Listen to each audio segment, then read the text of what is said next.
He says, a great evolutionist, Dr. David Starr Jordan, says, in our discussion of social evolution, we must remember that the very perfection of society must always appear as imperfection, for a highly developed society is dynamic.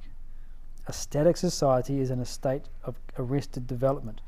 The most highly developed organism shows the greatest imperfections. Imperfection is inherent in nature. Resist not evil are the blessed words of Jesus Christ. Do not merely complain of evil. Instead, try to overcome it if you can. If you succeed, other imperfections will rise to the surface. Again, overpower them. It is the way to deal with the world, to keep on striving and correcting until you reach the state of absolute perfection within yourself. So again, he's discussing the nature of the world.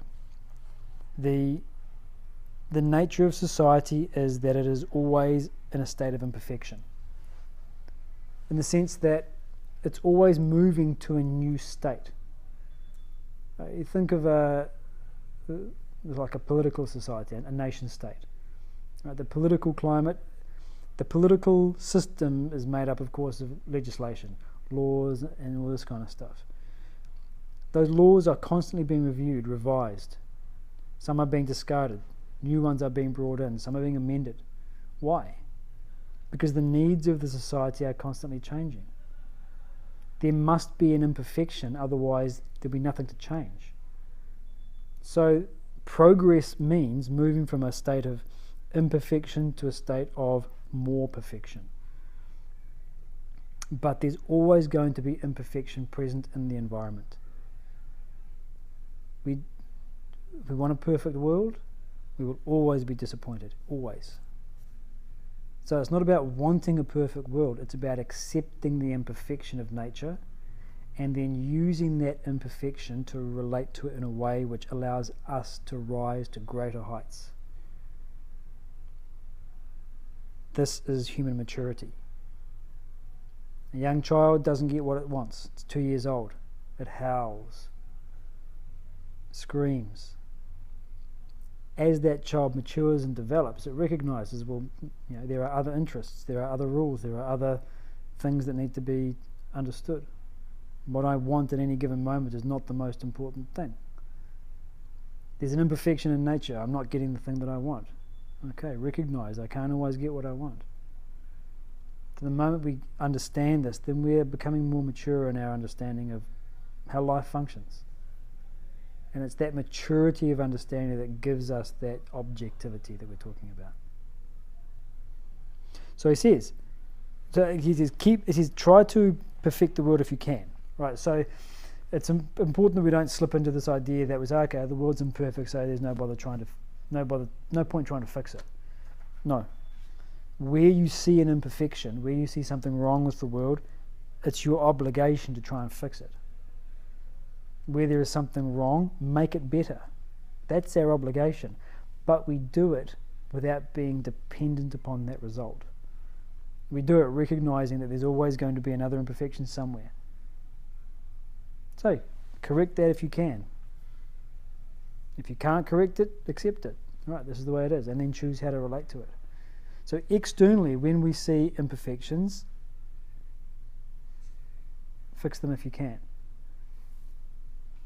But more importantly is to use the apparent antagonism of nature to correct gradually and slowly the imperfections within. I have this vice. I have this fault, this weakness. All right. Let's fix it. And you get rid of it. And there's a feeling of accomplishment and so on and so forth. Another one rises to the surface. Okay, good, here we go. Another one. Fix it. Good, get rid of it. Another one rises to the surface. Oh, here we go again.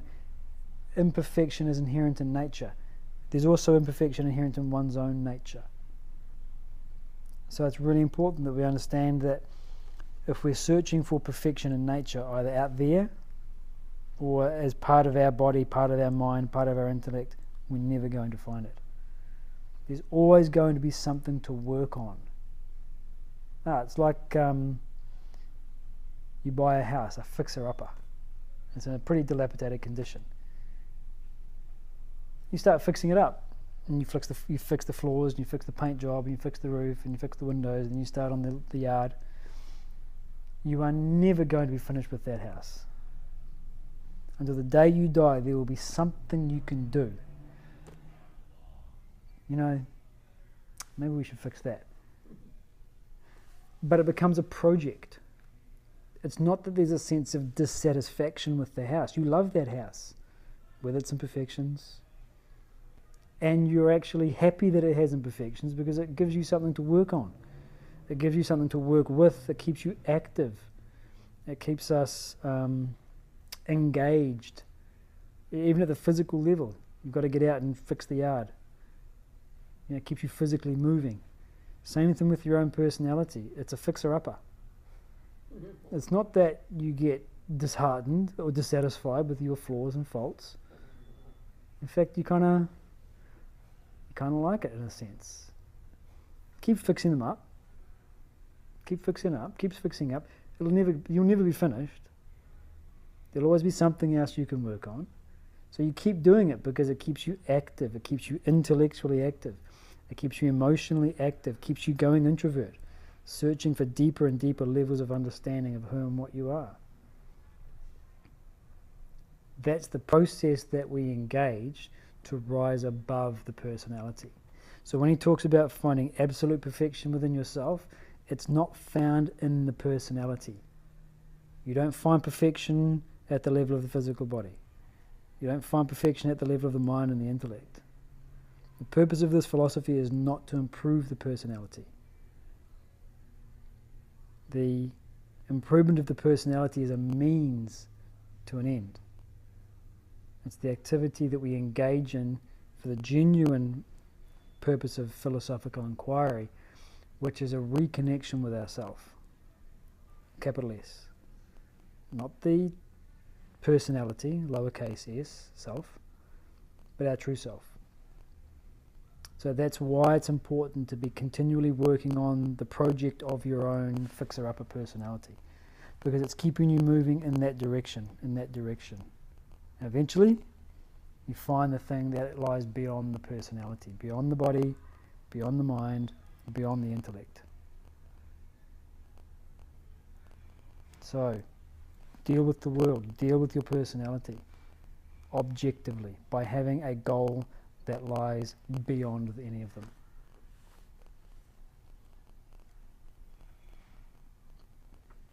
Okay, any questions before we close off? We do have a level of self-sufficiency somewhere. So you think of it this way, there are certain things in life that we handle when they change and we don't even think about it. There are certain things in life when they change, we're a little bit put out maybe, but we basically just work with it and go with it. There are certain things in life when they change, we are devastated and we break, we can't handle it. Yeah. So there's always going to be a mixture of all three. It's a huge spectrum. The stuff that we can handle without even really thinking about it, we're just not aware of it. We do have a certain degree of self-sufficiency. We do have a certain degree of maturity. It's so natural for us that we don't realize it. We only notice our weaknesses. We only notice our immaturity when life makes us frustrated.